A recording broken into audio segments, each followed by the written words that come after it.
Good evening, everyone, our panelists and our attendees. Thank you for joining us today in this amazing session that we're going to have. So I will start by introducing myself. So my name is Joanne Bochere. I work at the African Institute for Health and Development as a program assistant. I also have a background in mental health. I am a psychologist. And with me, I have my colleague who will also introduce herself before I continue with the introduction part. Good evening. My name is Veronica Sifuna. I work with the African Institute for Health and Development, and it's a pleasure to have you all here. And thank you so much for taking your time to come join us as we learn from our great panelists. Thank you. Thank you, Veronica. So first, I would like to acknowledge the attendees that have come in on time. Thank you for joining this session. It shows a commitment for learning and growing in the sector of mental health. And also a brief, before I introduce our speakers, maybe I should give a little bit of context on this webinar series and about the organization. So first, I would like to say that this webinar series has been going on since last year, and it's basically on mental health. But earlier this year, it branched out a little bit to focus on a specific demographic of women aged 50 plus. So this particular session is part of that segment of women aged 50 plus.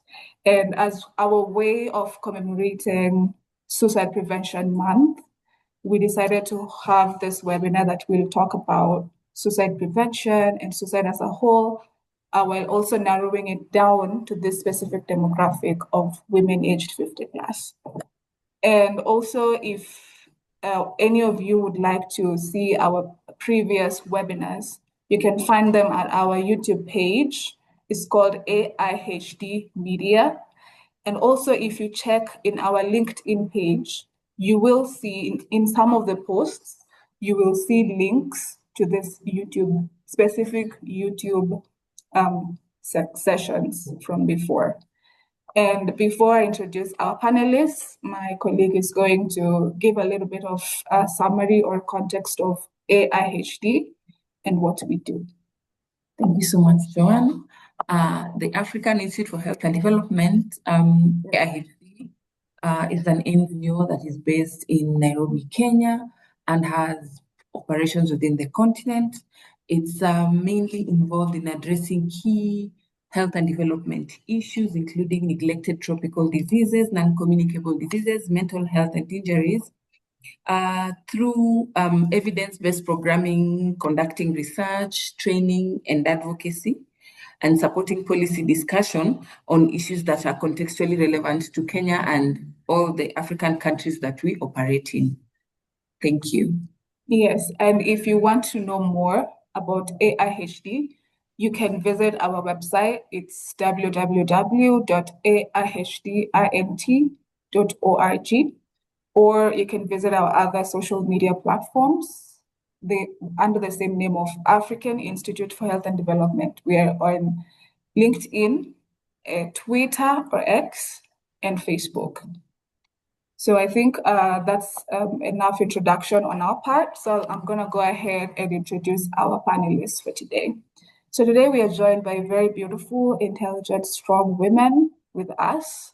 We have Dr. Joyce Wangari and we have Joy Gacheri. So I'm just going to give a little bit of introduction about them, but when they come through, they're just going to also introduce themselves right now before we start. But I'm just going to give a small one-sentence introduction before I allow them, if they wish to expound. So Dr. Joyce Wangari is a clinical psychologist, a consultant clinical psychologist, and also a passionate mental health advocate with over 20 years experience. And we also have Joy Gacheri, who's also a psychologist and a mental health advocate. So I'm just going to start with Dr. Joyce Wangari. You can give a little bit of more information about yourself. You can go ahead.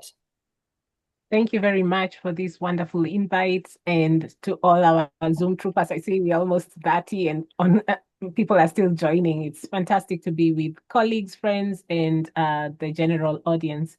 I appreciate the chance. This will be an insightful session for everyone because we'll be learning together. Thank you. Thank you, Dr. Joyce. Joy, you can go ahead. Good evening, everyone. Joy Gacheri is my name. I am a psychologist currently working with Hardiness and Ads Great Success, which we short form it to be HAGS.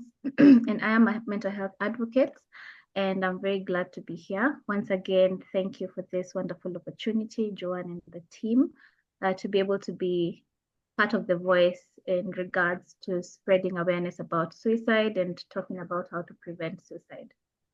Thank you. Thank you, Joy.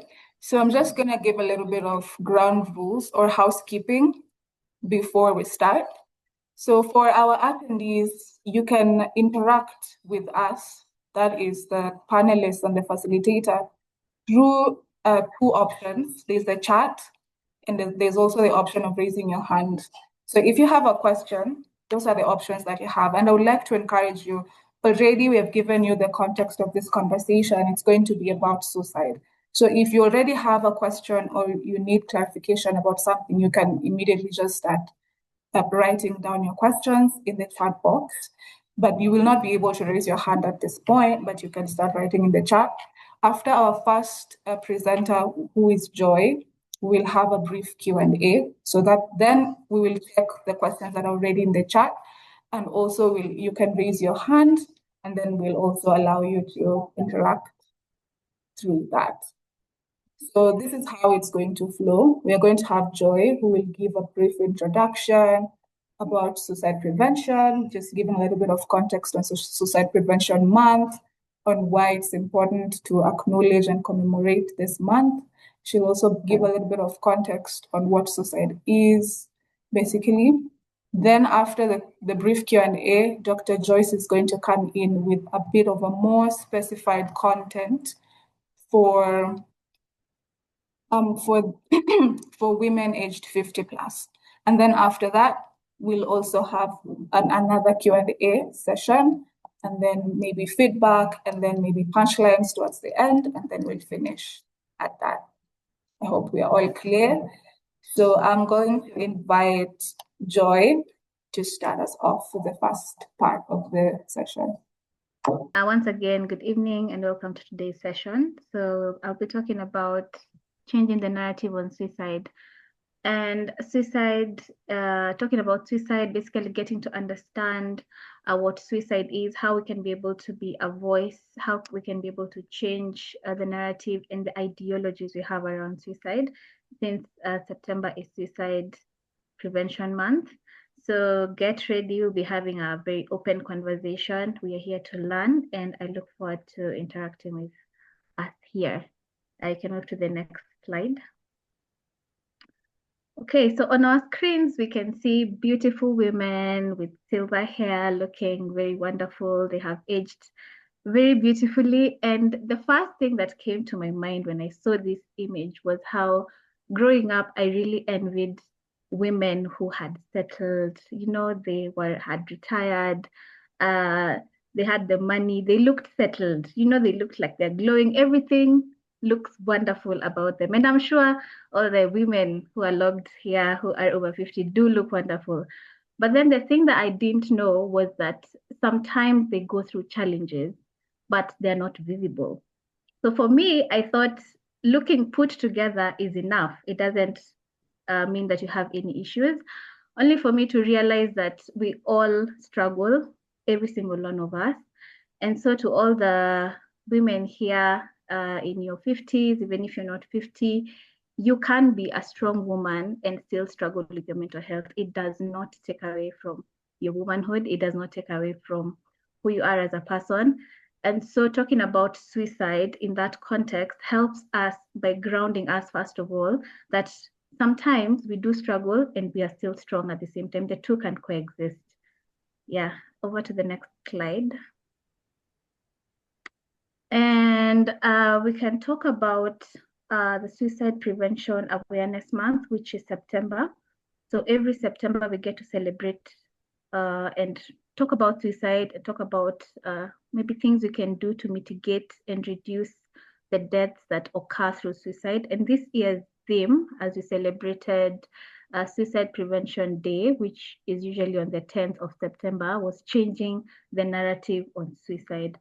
And what does that mean? When we hear the word changing the narrative on suicide, what comes to mind? It means shifting from the silence, shifting from the shame, the judgment, being able to say the word suicide in itself without feeling like I'm saying something wrong, or I shouldn't be talking about this, experiencing people who maybe are grieving a loss through suicide and being able to openly talk about it with them, openly share support.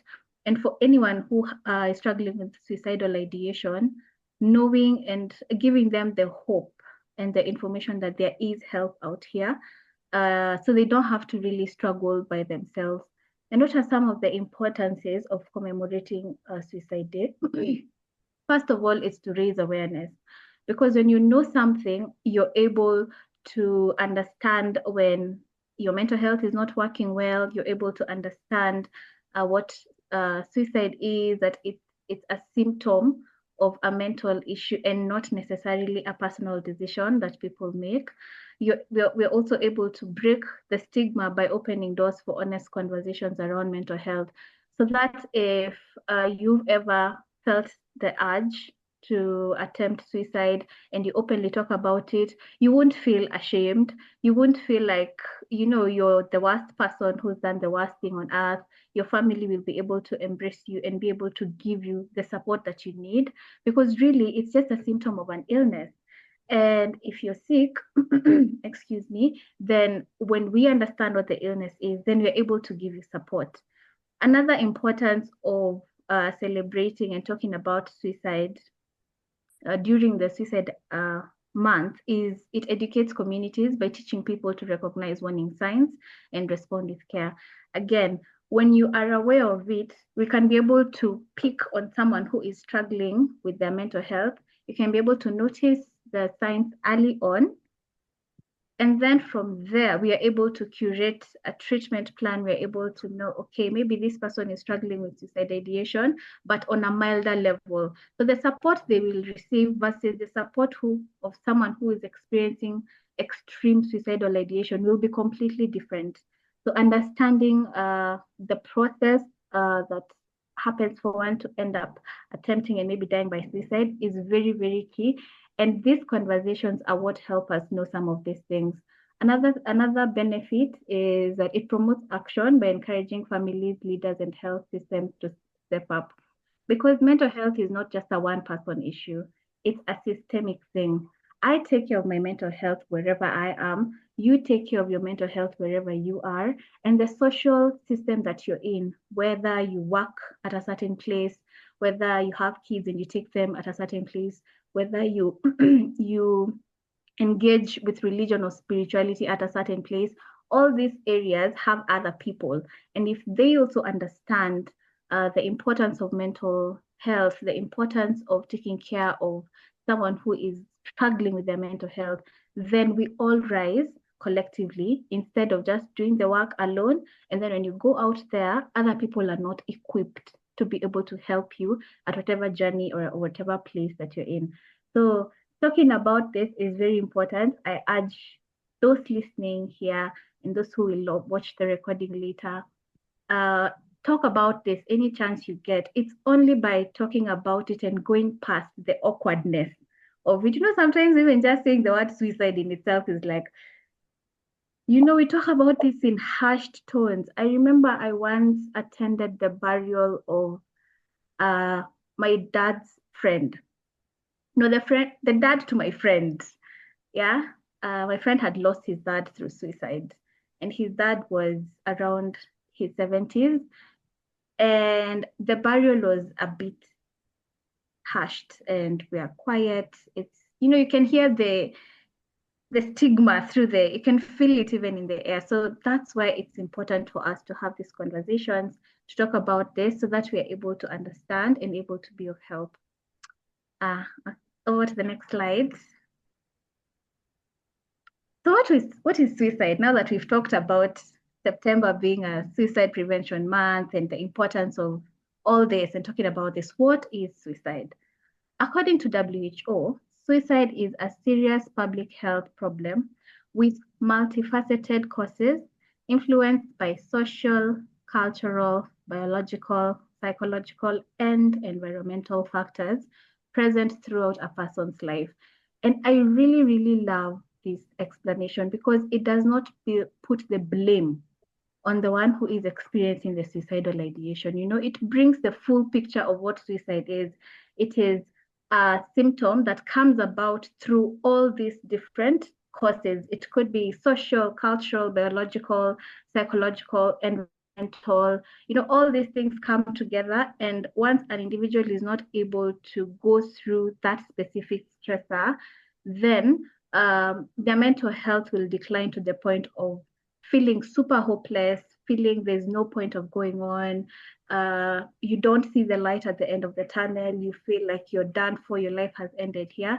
And so you start thinking about suicide, you start contemplating, and maybe you start having a plan in mind. And I want us to look at three key things about suicide that I feel like sometimes we really do not get to understand, maybe just to debunk some myths. And one point is that it is a deeply painful act born out of suffering, despair, and a sense of isolation. Sometimes, yeah, we tend to believe that it is a very intentional decision that the individual makes, but it is not. Remember, it's a symptom of different factors that have come together, and this individual is not able to deal with it. So it comes about through pain, through suffering, to the point that an individual feels like, I'm not able to deal with this. The other thing is that it is the outcome of an unaddressed emotional, psychological, social, and often spiritual anguish, where hope feels out of reach and the burden of life becomes overwhelming. As we've said earlier, the fact that suicide is a result of different facets of life, just the same way we have different aspects of a human experience. For you to experience life fully, you have to experience your physical aspect, your social aspect, your emotional aspect, your mental aspect, your financial aspect. All these things have to synchronize for you to be able to live a good life. And when these issues are not addressed, you know, you have an issue in your emotional life, there's a problem in your social life, there's an issue in your spiritual life as well, they're not aligning well, then it leads to having suicidal thoughts and attempting. The other thing is that it is not a failure or a weakness, but rather a signal that someone, especially those who are long seen as resilient, are crying for compassion, understanding, and support. It is not as a sign of weakness. The same way you would have a physical illness and maybe you have a wound at your arm or your leg and your body is not able to heal itself naturally. And so the wound rots deep inside to the point that you need to have an amputation. That's the same thing. You know, we don't equate someone who has been amputated out from a health condition as a weak person or a failure or less than in society. So someone who's attempted suicide is equally, we should look at them in the same level, that they're not a failure, they're not a weakness, they just experienced an issue and they were unable to resolve it by themselves at the point, and it led them to this very negative symptom of experiencing suicidal ideation. Right, over to the next slide. So before we go here, we can go back for a bit. I want to engage the people listening in, and you can just raise your hand, the virtual hand, for the physical one I wouldn't see. How many of us here know that suicide is not illegal? How many of us are aware that it is not illegal? So basically it is legal. How many are aware? I'm not seeing any hands raised. Are you seeing any from your end, Joanne? Three people have raised their hand. 3 people. Or you can also type in the chat section Yeah. a yes or a no. If you are aware that suicide is not illegal, you can also type that on the chat so that you can get an estimate of how we know these things. All right. So you said 3 people have raised their hands, yeah? Yeah. Okay, so only 3 people are aware that suicide is actually legal now. You can move to the next slide. Oh, Immaculate Nyaugo says that she is not aware. Okay. Peter Naigisa says that he is aware. Thank you for your responses. So suicide was decriminalized earlier this year. It was illegal earlier on.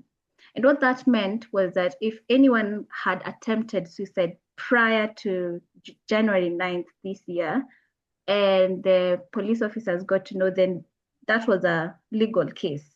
But now it was decriminalized, and that is a very huge step in the mental health world, because what that means basically is that we get to view suicide as a symptom of a mental illness and not a personal decision that an individual makes.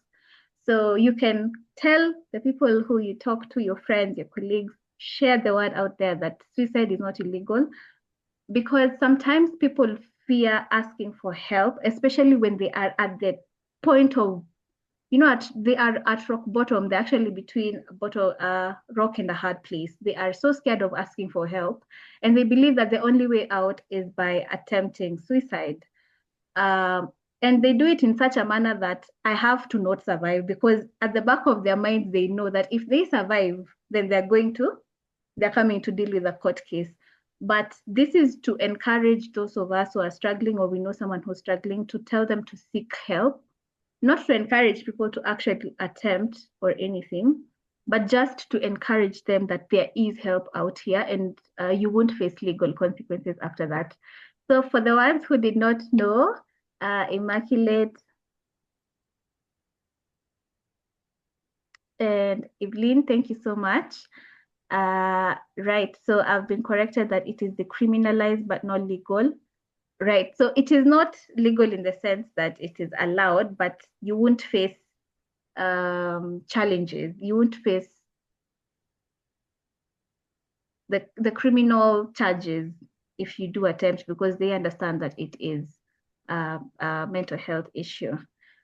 All right, over to the next slide. Now let's look at what the numbers say, statistically speaking. Where are we at as a country, and where are we at worldwide matters suicide and matters mental struggles?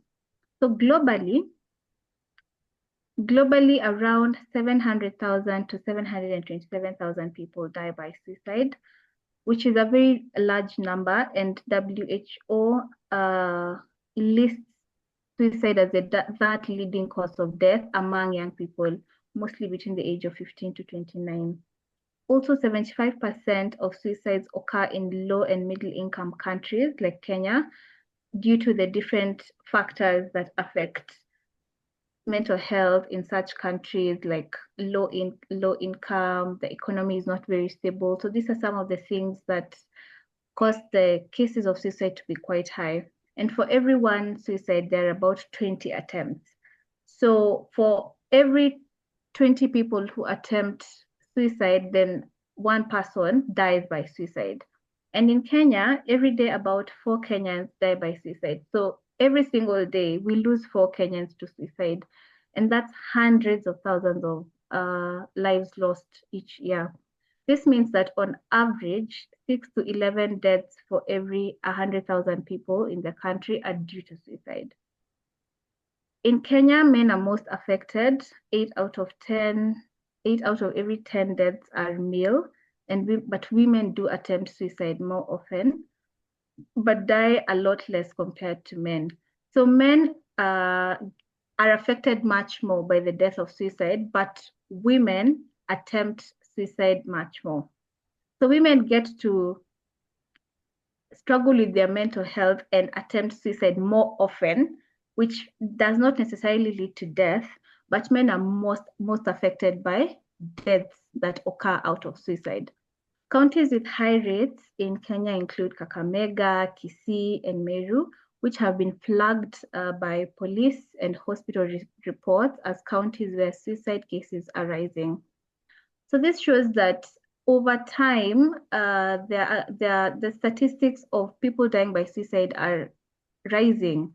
And that just goes to show how we need to keep talking about suicide a lot more so that we can be able to reduce these numbers, so that we can be able to help those people who are struggling with their mental health so that they don't necessarily end up dying by suicide.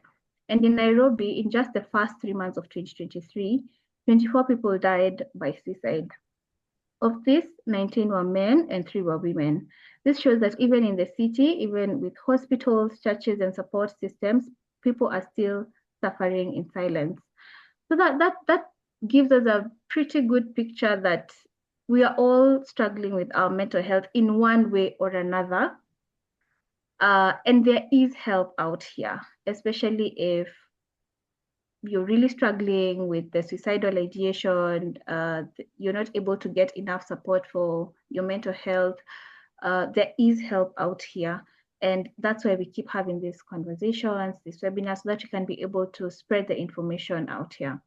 And through our theme for this year, for the September Suicide Prevention Month, changing the narrative means that we stop thinking suicide only happens far away in villages or only to men. It also affects women. It affects all our communities, the rural, urban, men, women, including women over 50 who are often unseen in the numbers because everyone assumes you've retired, you're rested, you're good to go. So there's nothing really to push you over, but there is something that might be able to give you some stress, and that's why we're here to talk about that. Over to the next slide. So what are some of the risk factors that contribute to suicide ideation and attempts in women? We have health challenges, chronic illnesses, e.g. hypertension, diabetes, and arthritis, which often set in at a later stage in life. And also during that age, there's the menopause changes or untreated mental health conditions like depression, bipolar, or anxiety. Basically, any health challenge, because your body has been at work for over 50 years, then it means it might go at a slower pace. And some of these challenges that might come through, like the chronic illnesses, might be a point of stress because it's a point of change. Something like menopause, you're changing from this is how my body used to function, this is how my body functions now, and that might not be a very easy transition for some people, and this might be a risk factor. Another one could be economic strain. At this age, you're retiring, so there's of course the retirement pressure. You want to have a home, you want to have place, you're putting your affairs, basically, you're enjoying actually the affairs you've been putting in order for the past 30 years or so. And this might also cause a strain because maybe if you were employed, now there's no salary coming in, or, some of these things can lead to the strain, which might affect your mental health. Another issue could be family responsibilities, caregiver burden for elderly parents, adult children who are still dependent or living at home, and raising grandchildren. So at this age, you probably have elderly parents who might need help if they're still around, or, and maybe they need extra support, and that might be mentally draining for you. Or you do have adult children who maybe they're still looking for a job, they're still looking to settle down, and maybe they have grandchildren. So this family responsibilities at this age, might also cause a strain, which might affect your mental health. Another factor could be marital and relationship struggles, widowhood, separation, emotional neglect, or domestic conflict. At this point, there's also maybe the empty nesting. Sometimes you find that your children have left home. So now it's you and your spouse, and you're getting to rediscover one another. You're getting to rediscover what life is as this new version of yourself. And that could also be a potential trigger point. Sometimes we assume that positive change will definitely lead to positive feelings, but it's not always the case. Change is change. And your brain might take some time to adjust, especially to something that you did not expect, you did not see coming. And these are some of the factors. There's also cultural stigma, silence around mental health, and the pressure to stay strong. You're discouraged from seeking help. In our culture, it is not very encouraging for us to talk about mental health and suicide, especially for people in that age bracket. It is not comfortable for them. It is not something that is really clapped for. So that might be another factor. Someone might be struggling and they don't know who to tell, because how do you go to your friends and tell them, hey, I'm struggling with ABCD? Because it's not a conversation that has been brought about, especially for that generation. There's also social isolation, children moving away and feeling left behind, limited peer networks. As I said earlier, there's the empty nesting period where your kids have left. Now you do not have a child to look after, and now you get to spend time with yourself, and that might be a bit challenging if maybe you were avoiding or you had so many things to deal with that you put yourself on the side for a bit. Another factor is history of trauma, gender-based violence, unhealed grief, or childhood adversity. If probably you went through something in your younger years, maybe through childhood, as a young adult, as a middle-aged adult, these things, if they're not dealt with and you're not able to deal with it or talk about it in a manner that left you feeling healed, it might resurface at this point. And that could be another possible risk factor.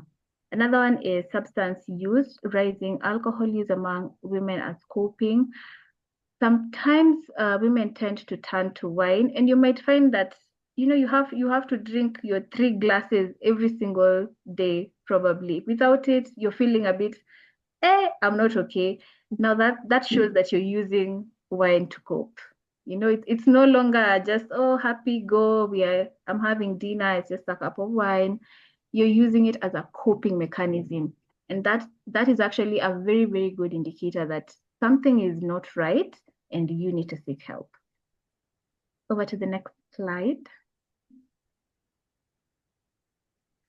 Now, what are the warning signs?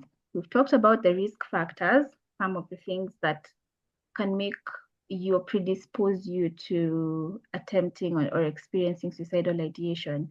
Now let's look at what are some of the warning signs. Like, what would you notice in someone and immediately clock something is definitely wrong here? One, withdrawal from community life, skipping church, skipping chamas. You don't want to go to family gatherings. You just want to stay by yourself. And the way as women, we know we are very social, you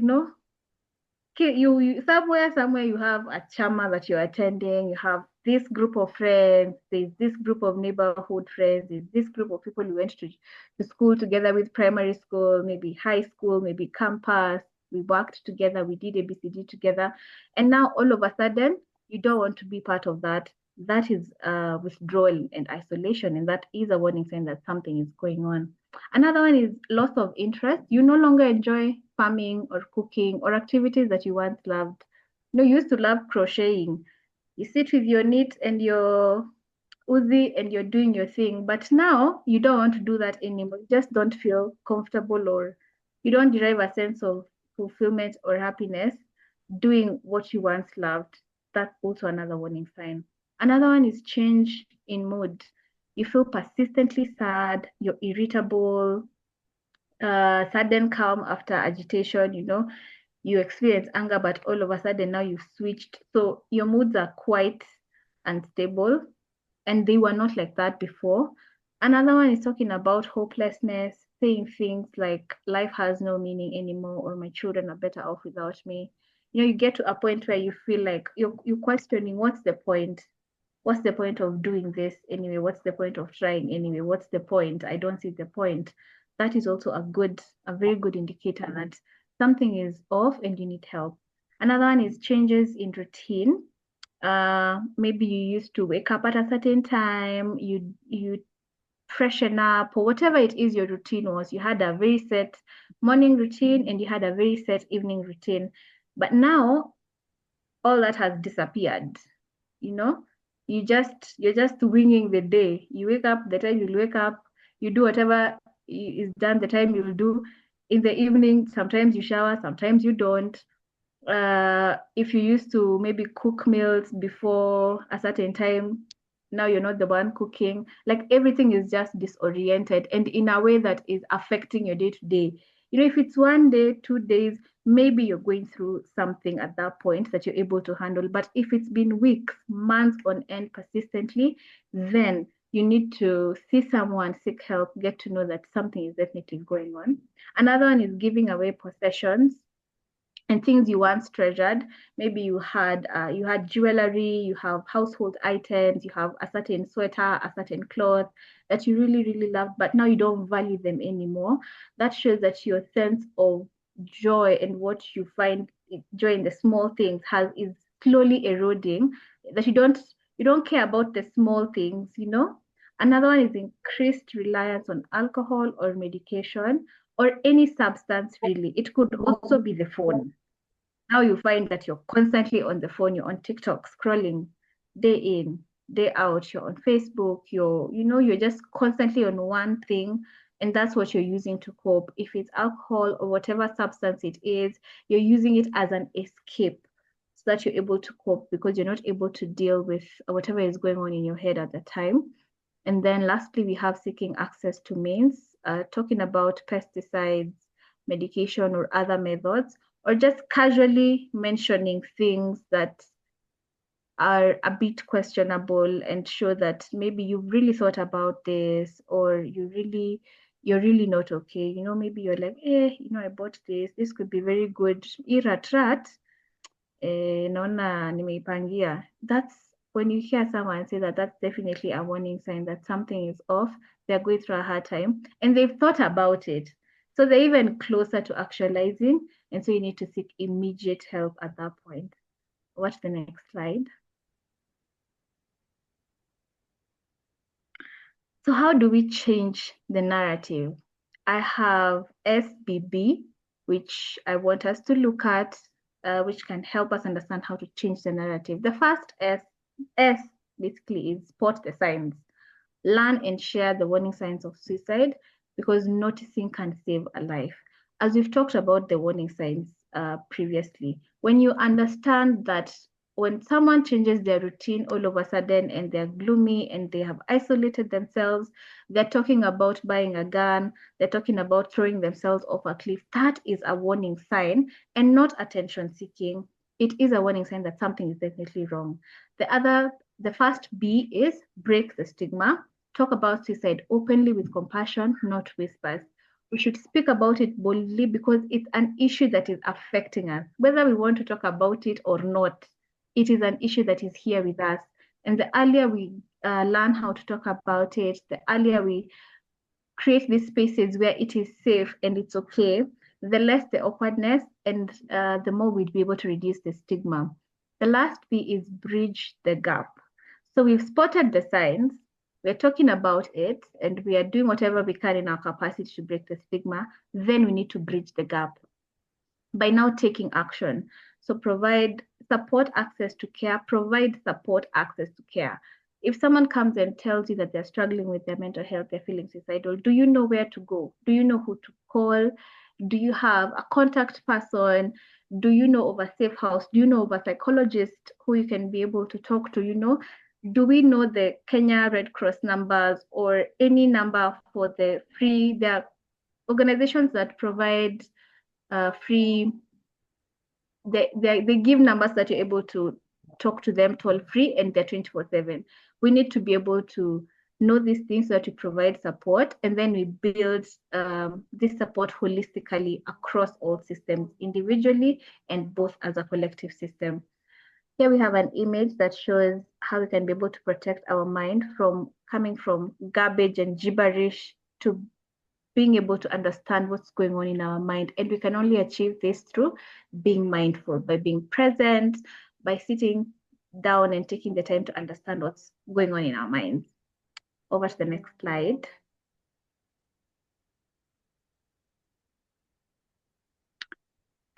So that's it for my presentation. I'll leave us with a quote by Maya Angelou. Do the best you can until you know better. Then, when you know better, do better. You probably didn't have this information before, or you've learned something new today. Now that you have, go ahead and do better. You've been empowered. You have a voice. You can make a difference with whatever it is that you say. Thank you for listening. Over to you, Joanne. Thank you so much, Joy. That was a very intense, informative part of the session. We have learned so much. There's one question that I saw that I think it's very important to respond to, but I don't think we'll have any other questions because time is running out. We'll just have questions at the end. But this one question I think should be addressed. It's a question by Immaculate. She's asking, does that mean that it's okay to commit suicide? I think that's an important question to address. Okay, so let me differentiate between something being legal and something being decriminalized. So it is not legal in the sense that life is sacred and we do not have entire right to our own lives. But the government recognizes that sometimes you might go through a mental challenge that might lead you to act in a way that will lead to a death through maybe suicide. So what the law states is that when you have attempted suicide, it will not be held against you as a crime that you have done, not to encourage us to go ahead and commit, to attempt or maybe do stuff consciously, but it is just to remind us that when you do get to that point of struggling with your mental health, then no legal action will be taken against you because the government understands that it is a mental health issue. I hope I have answered that and made it clear. I think you have. All right. Okay. I see someone has raised their hand, but they will have to please bear with us. Time is running out. You will ask your questions after the next presenter. So I would like to invite Dr. Joyce to take us through her part of the session. Welcome, Dr. Joyce. Thank you so much, my colleague Joy. That was so insightful. And I actually had not checked up the theme for this year. It's so profound, changing the narrative on suicide. I have found that in Africa, our culture is all about narratives, right? As women, we live through stories, we tell stories, and stories carry us all our lives, including into, funerals. But I think for anyone who's joining today, who is a survivor of suicide loss, meaning you're grieving somebody died of suicide, you have a loved one, or you yourself are a suicide attempt survivor, meaning you attempted suicide and lived. I think that was a really insightful way to start us off in order to reflect on that. So thank you so much, Joy. A lot of us, we know to laugh in front of a mirror or in front of people, but we cry in our room every night. You know to encourage others, but you haven't felt peace in weeks. You tell people God is good for those of us who are Mama Kanisa and 50 and above, elders, deaconesses. I know we have them here, leaders, but sometimes you don't believe in yourself. You're tired of pretending, surviving, holding it together. I hope this webinar will be comforting. And of course, I'll be going straight into interventions and what really works in our settings with women over 50. When everything is falling apart, I just want you to listen inside and don't let the light inside you dim, because it's all you have left. Don't let the light inside you dim. So if you're able to allow me to share my slides, I'll be happy. Then I'll just proceed quickly with my presentation. I've also seen a question from Wahum Batia, meanwhile, as I'm being given sharing rights. So let me just go into what is in the culture and credible evidence we have so far about interventions that have worked. I've done a lot of creative art therapies, and over to Wahu's question, for women who are perimenopausal is the tendency to treat depression with antidepressant or issue hormone replacement therapy to regulate hormones. The answer is the best treatment is an individualized treatment plan. So it depends on the severity of symptoms, whether we are having any other hormonal changes going on, like hot flashes, which are very common in women in menopause. And then we also check family history of depression. You're likely to have depression if it's also in the ancestry line, if it's something you've inherited, you know. I'm still not able to share, but you can just share for me, Joy. I'm just waiting for you. Therefore, as I was saying earlier, it depends on the individualized treatment plan. And I've also seen on the charts several people using the word committed, and let me also respond to that. We do have etiquette terminologies, and committed is not the most empowering word because it still connotes criminalization. You can put it full screen. And what we want to say instead of committed is that the person attempted suicide or died by suicide. But thank you so much for raising that concern, Elizabeth, about culture. How the burials are done is usually in a lot of shame. Most of them are hurried. The pastor cannot do a church service. They have to come to the grounds only. You know, it lacks compassion. It is punitive, I agree. And the culture do not link to mental illness. The culture shames the person and actually blames the victim. Thank you so much for that comment. So I'm a consultant with Guira Communications Foundation. Next slide. I have been doing this work for 2 decades, as was said earlier, in Nairobi, Kiambu, Nandi. I think these are not the latest slides, and also Tharaka Nithi. But I also have been working with retirees in the transition planning, doing separation counseling for those who've been at work and now are freer with their time and wondering how to spend their new time. Next. So, of course, there are support systems in Kenya, but there are quite a number of gaps. We do have, like Joyce said, a lot of chamas. Most of us belong to more than one who are women over 50. And there we have integrated programs. Mental health is integrated with, say, socioeconomic, climate change, GBV prevention, FGM elimination, and other programs, which is fantastic. However, what is missing mostly in the communities are direct interventions. A lot of preaching and prevention has more moralistic and cultural barriers, and those cultural norms are what we're talking about. Remember, even if suicide is decriminalized in Kenya, it doesn't remove the consequences. We still have family consequences, psychological, social, and legal in the cases of insurance. We've seen a lot of times institutions refusing to pay claims for suicide because it is not covered. So we still have those barriers. And of course, religious as well. Next. So as I said earlier, women are underrepresented, but there's something unique about women is that there are so many subpopulations. There are women in prison. There are women with disabilities. We also have women who are really disenfranchised and quite poor. We have women who have lost their spouses. Those are the widows, okay? Some to suicide and some to natural death. We also have, you know, women who lost their parents, they are orphans, okay? However, there's no one word for women who've lost their children, okay? So that tells you in the English language that maybe there's severe stigma about not having a child. But what we also notice is there are women who've not had a child by choice, okay? Either by choice or by circumstance, they didn't get an opportunity to get married or to bear children. So it seems like socio-emotionally in our culture, the main issue is, you know, women being judged according to gender roles. So next. I'll just give a small example, especially targeting urban women.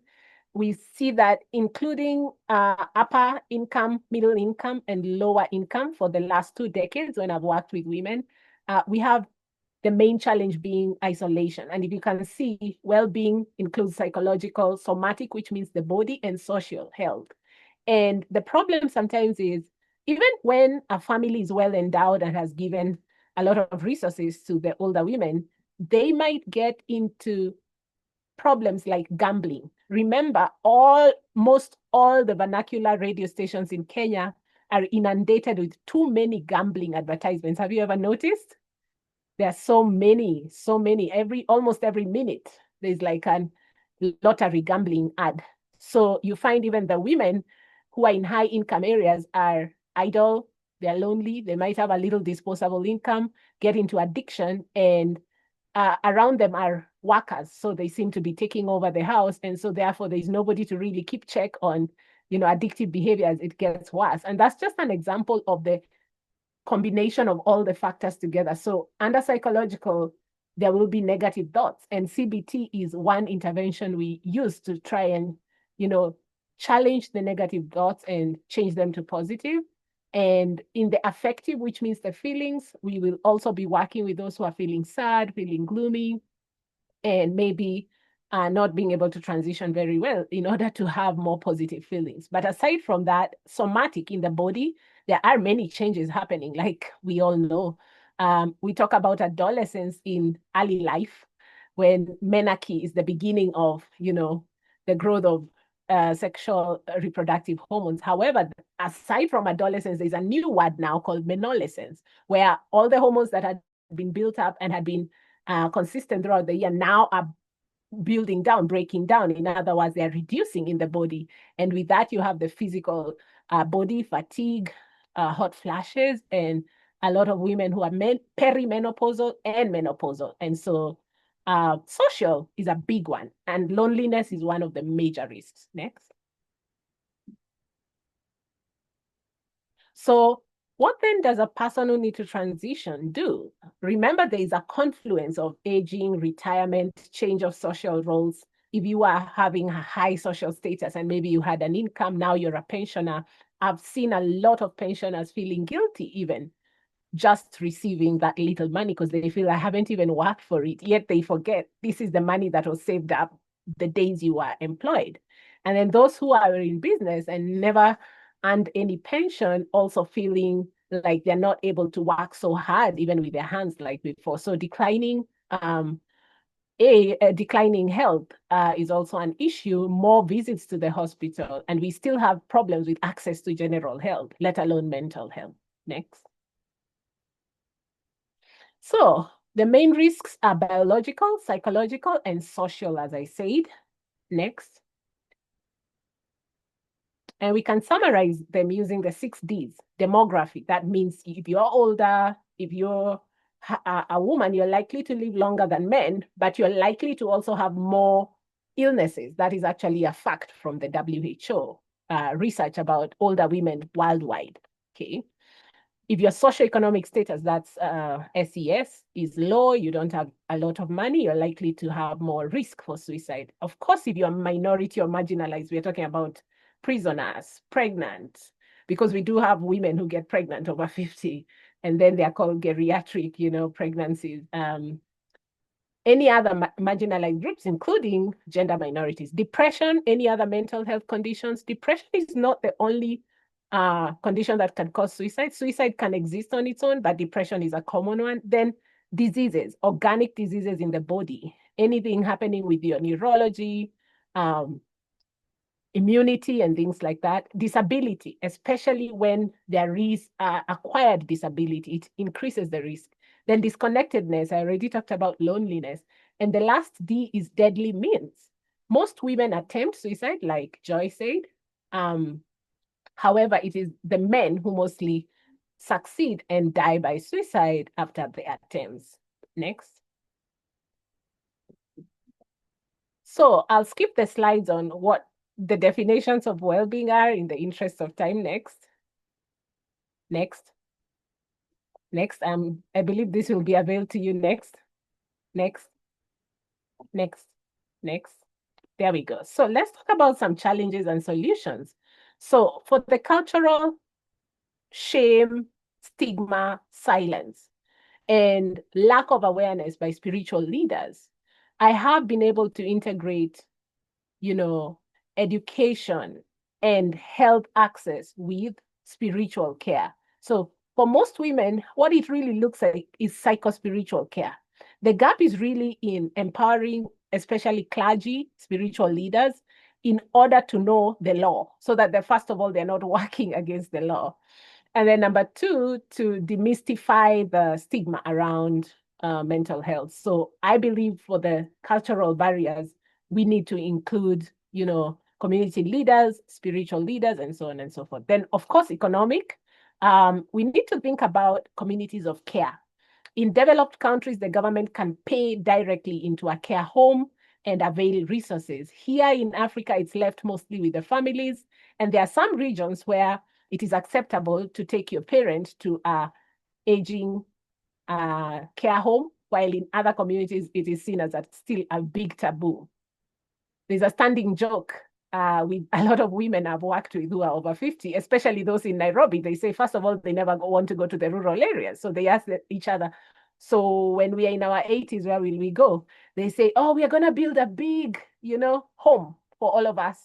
And then once they do that, and because many of them have been built, they fear to even go and live there themselves. Okay, so I think it's this thing of being associated with being older. There's been a stigma, especially with the gender of women. Of course, a lot of times we have respectful language. We do revere them. We respect our older women, but in most cases, it is not the case. There's still a lot of violence and abuse. Then access is a big issue, especially in rural areas. There's more access to communal life and general psychospiritual interventions, but not direct interventions for suicide. And then in gender roles, a lot of women are expected to take care of everyone and then endure silently. Next. So let's skip that slide. So let's go into some mitigation strategies. The first one is at an individual level to embrace change. With all the transitions happening, it's wonderful to locate role models. And sometimes the main issue with women is not even so much that they're struggling, but what people are saying about, their struggles. And women seem to be more affected by that interpersonal or relational issue going on around their struggles. So the idea is to avoid ignorance, meaning to be empowered with knowledge, to be aware. Number two is to avoid any kind of indulgences. I've already talked about a big risk of gambling with both rural and urban women, and avoiding poor attitude, really working on one's attitude. Next. Another mitigation strategy is finding new meaning and purpose. You can see how these women are smiling. Always continue dreaming. I think when people give up and fall into despair is when they stop dreaming. They are hopeless. So it's so long as you keep creating, then you're not idle and you're not so depressed. Next.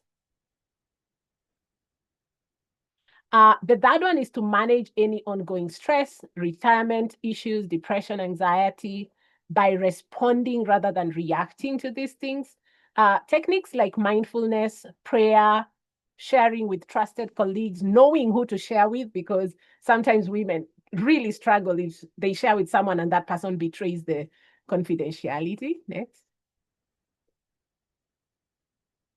Looking after your own health, you can see these women playing kati. That's a popular game. I think they're dancing.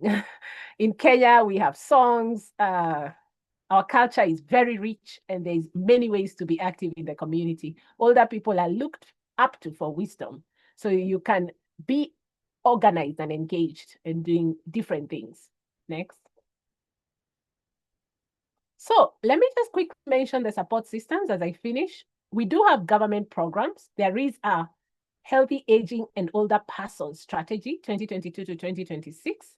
And there is a Mental Health Act 2021, which guides mental health for everyone in Kenya. Then NGOs and religious and community-based support are usually the first point of contact. We do have communal and individual support, including free hotline numbers, which I'll give shortly. Next. So this is usually an ethical requirement whenever we talk about suicide, because here we are online and we don't know how much anybody is triggered. It's important to note Kenya Red Cross, Chiromo Mental Health, Center for Suicide Research and Intervention, Befriend Us Kenya, Nisikize Suicide Prevention Helpline, and many others. If you Google, they just come up. Next. All right. So as I said, at individual level, we have all those things we can do. What about community and national level? We need to raise awareness, add more trainings, and we need mobile clinics, especially in more far-flung areas. At family level, we need to foster intergenerational support. We've been having a talk about Gen Zs versus the older people. And instead of looking at Gen Zs as a problem or older people as a problem, we need to look at how people can be more integrated. Open dialogue, about how people are coping. And then increase our resilience, connectedness, self-worth, checkups, screening. In this country, we don't have screening as compulsory. In Japan, they made screening compulsory, and that increased the lifespan of most people. So maybe we should be going that way, just having everybody compulsory check. We are having major problems with the health insurance in Kenya at the moment, but I'm hoping that that's something that can be implemented by the Kenyan government soon. Next.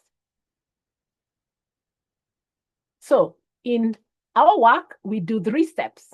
We do screening, and someone has been wanting to kill herself, or so many times she's almost in her 50s, what can be the issue? So when this person would come to a treatment provider, the first thing we would screen is depression and anxiety, because these are called common mental disorders. About 1 in 3 people are suffering a bout of depression or anxiety in the general population. Then we manage it right immediately by providing culturally sensitive counseling, including if we need interpreters or people speaking fluently in that language, and then collaborate with families and communities for caregivers, and refer the high-risk individuals for inpatient psychiatric care. Next. So culturally appropriate interventions, like I said, would include psychospiritual and breaking down the myths. I usually ask people, do you think God in heaven is looking at you and judging you? And most of the people say no. So sometimes the stigma is self-stigma. So that is self-imposed stigma after the societal stigma. Go ahead. Next. So finally, what else is possible? We need to improve mental health infrastructure. It's not very widespread, especially in rural areas. We need more targeted programs, and we need to especially break down the myths. Government funding will go a long way, and primary healthcare is very important, because in the ER, for example, in the emergency of any hospital, they deal with suicide, but most of the time they don't know it's suicide. They'll be checking organically only. So what we can also do ourselves is advocacy and addressing the especially economic challenges, and break the stigma. Keep talking, keep listening, keep acting, keep caring deeply for each other. Next. All right, every life matters. Let's support ourselves, our mothers, sisters, and grandmothers. Thank you very much. And I'm now happy to take more questions and answers.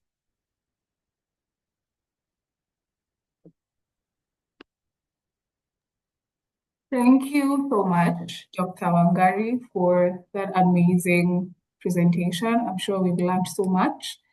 Let me stop sharing, or maybe I can put the section that had the helplines in case someone wants to look at that.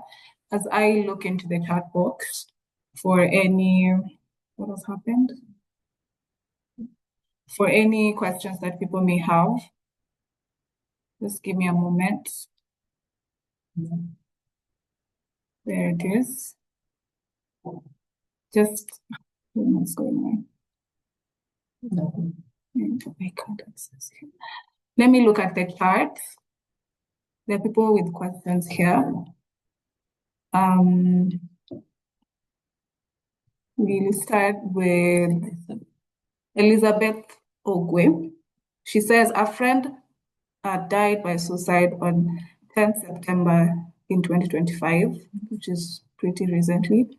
It hit me hard, but what hurt me most is the cultural perspective to suicide. Our culture's way of burying a person who has committed suicide, had loved ones, lacks compassion, and is punitive. Our cultures do not link it to mental illness. I think, yeah, that's just a comment which aligns with the conversation. So thank you for giving us that practical view, enabling us to understand more. And she also thanks you for the appropriate terms that you have clarified to be used. Then someone is asking for Dr. Joyce's contact. You can just put it in the chat. Sure. Yeah. Then someone, yeah, Evelyn Matthew.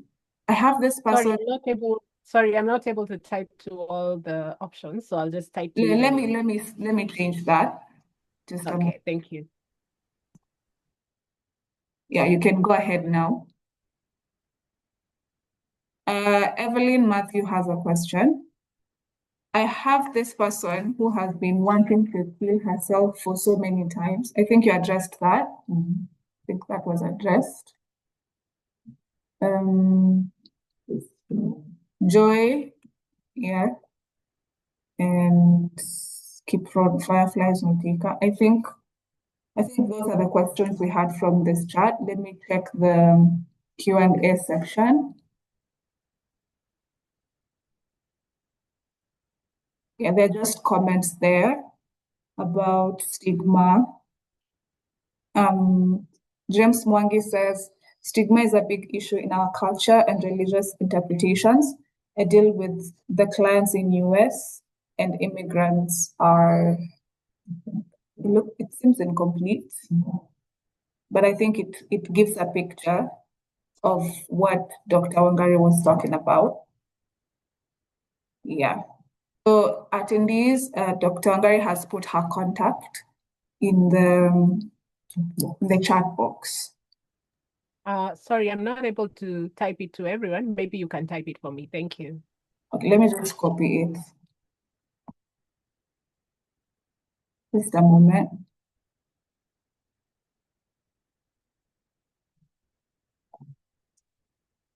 There, it's shared now. So before we conclude, I would like to open up the space for the attendees. If you have questions, you can raise your hand and then we'll allow you to ask. Any questions?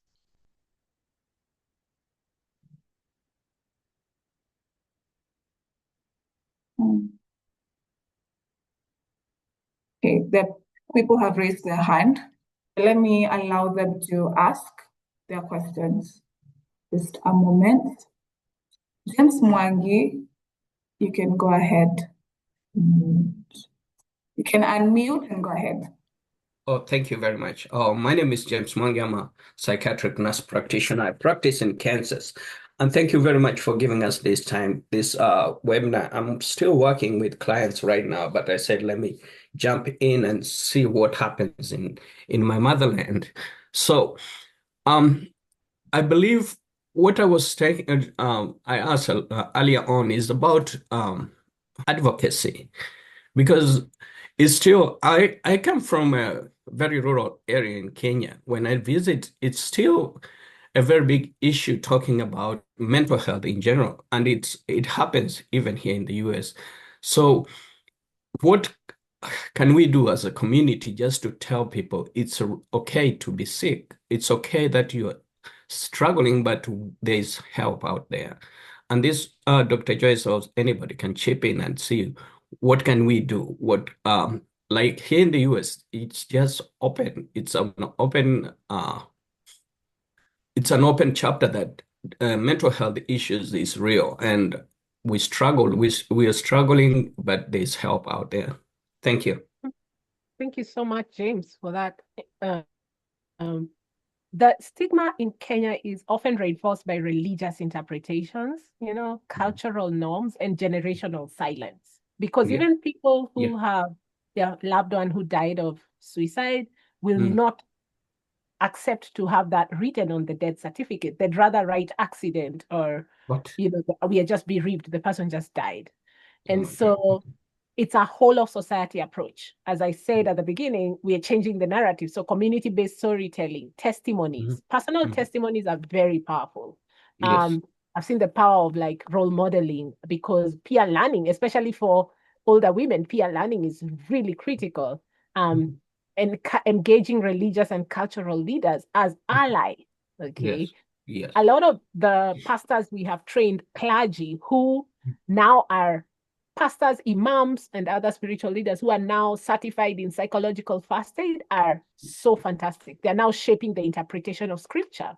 When a pastor says depression is not a sin, it's a health issue, the congregation listens because they have power in society, you know. That's true. So I think we need to have dialogues like faith and mental health dialogues, you know, because that's where the older women are really. Then Yeah, we need we to need open up. youth-led advocacy and peer support. We've also seen a lot of violence, aside from, of course, I know today we're talking about suicide, but you know, there's homicide, there's femicide, there's androcide. But we've seen a lot of violence of like children towards older parents. In some Yes. communities, for example, in Kisi, we've seen the burning of like older women. They are seen as witches, which is Gee. really, really sad. So we need advocacy. Yeah. Because I think young people are less attached to those old stigmas. So if we can continue running the clubs, campaigns, and content in Sheng and Swahili, I think what is happening in pockets. We have organizations like Hugs that are going straight into the community, but it's not widespread and it's not yet loud enough. We have radio shows and things like that, but you know, and then lastly, as I said, you know, integrating that into primary care, because the first point of contact in a medical emergency of suicide is a nurse, a clinical officer, community health volunteer. Those are the people who are, right now in Kenya, we are implementing UHC, which is universal health coverage. So we need to integrate mental health into this health, you know, conversation. So I think as a diasporian yourself, you can engage directly. Kenya is highly literate, 82.6% of people literate. It is We very also literate. have like opportunities for you to like host Zooms and, you know, feel like you can do something directly to also reframe the conversation, because it's also a language. Sometimes it's language. In mental health, you'll hear people saying, umechanganyikiwa, una mawazo mengi. Wewe uko kichaa, you know? The words matter. We need more culturally adapted language that's not stigmatizing. And then we are very artistic and creative. Media artists, we can include all those creative arts, and then policy and legal. While we now have a very progressive policy from 9th January, what we're still missing is policies trickling down, like insurance companies. Budget allocation, follow through on the decriminalization. Now that attempted suicide is no longer criminalized, you know, and then that's a shame at this time, 2025. We also have a new mental health act from 2022, but it's not fully implemented. We have very progressive laws, but there isn't much because funding is not being given. So we still need more advocacy. So thank you for that. I think you're asking about scaling impact and more actions to take. So we have all the stakeholders and everybody has a role to play. Thank you. Thank you very much. Thank you very much, guys. Thank you for hosting this. You're welcome. Thank you. It's an eye-opener. Okay. Thank you, James, for your question. And thank you, Dr. Wangari, for that response. I think you've covered that clarification comprehensively. I saw someone else had raised their hand, but I think they dropped it. I don't know if whatever they were inquiring has been responded to. I'm going to make that assumption. I can't see any other questions from the chat. Let me check again. Please raise your hands if you have a question as I check the Q&A. There are no new questions there.